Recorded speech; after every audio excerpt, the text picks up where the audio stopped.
ಒಂದು ಊಟ ಮಾಡದೆ ಹಾಗೆ ಹೊರಟಿರುವೆ. ಎಲ್ಲಿಗೆ? ಅದೇ ಡ್ಯಾಡ್, ನಿನ್ನೆ ರಾತ್ರಿ ಸಾಧಿಸಬೇಕಾಗಿದ್ದ ಗಾಂಜಾ ಹಾಗೂ ಶ್ರೀಗಂಧ ತುಂಬಿದ ಲಾರಿಯನ್ನ ಇವತ್ತು ಮಧ್ಯಾಹ್ನದ ವೇಳೆಗೆ ನಂದಿ ಬೆಟ್ಟದ ಮಾರ್ಗವಾಗಿ ಸಾಗಿಸ್ತಾ ಇದ್ದೀನಿ.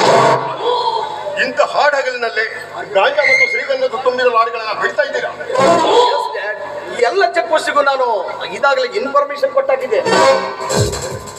ನೋಡಿ, ಯಾವುದಪ್ಪ ಇನ್ಸ್ಪೆಕ್ಟರ್ ಮೇಲೆ ಒಂದು ನಿಗಾ ಇರಲಿ. ನೀನು ಮತ್ತು ದೇವರಾಜ್ ಪೊಲೀಸರ ಕಣ್ಣಿಗೆ ಬೀಳದೆ ದೂರ ಹೋಗಿ. ಓಕೆ ಡ್ಯಾಡ್, ನಾನಿನ್ನು ಬರ್ತೀನಿ.